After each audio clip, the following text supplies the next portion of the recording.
Jehovah's Witnesses have been accused of failing the victims of child sex abuse after a case in Manchester where a man who was convicted of sexual assault was allowed to cross-examine his victims.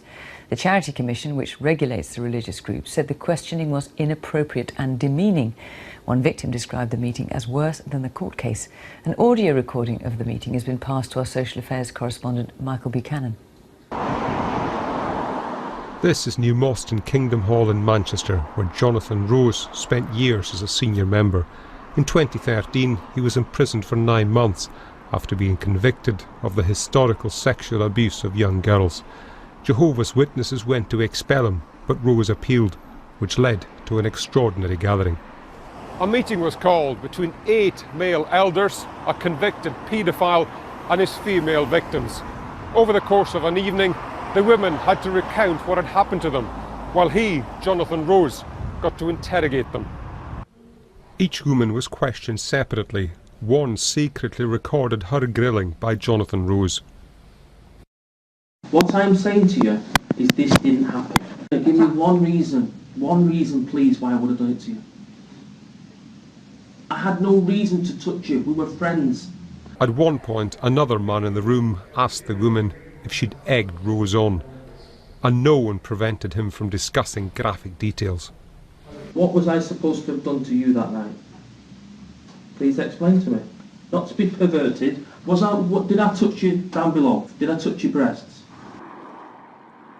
One victim said she didn't even know Rose was going to be at the Kingdom Hall. She went in the belief the congregation were going to apologise to her with protected identity. He kept making out I was lying. He kept saying, why did I make it up? Why would I say something like that? And at no point did I feel like he was going to admit it. So as soon as I knew he wasn't going to admit it, there was no remorse, no sorry. That's when I felt like I'd had enough. I just got to the point where I thought he genuinely believes he hasn't done anything wrong. Her mother, who supported her, was appalled by what unfolded. I felt guilty because I should have been protecting her. It shouldn't have been allowed. That meeting should not have been allowed, ever. Jehovah's Witnesses say this evening that they have robust child protection policies and put appropriate restrictions on anyone found guilty of sexual abuse. Today's report, however, said their actions in Manchester failed the women. It has to be dealt with in a way that is sensitive to the victims who have gone through this terrible ordeal, but also in a way that the public would expect this to be dealt with. And in this case, they let the victims down. Though Jonathan Rose was expelled from the Kingdom Hall, the meeting here should clearly not have happened. And the Charity Commission have wider concerns about how Jehovah's Witnesses handle sex abuse allegations and are carrying out a broader inquiry. Michael Buchanan, BBC News.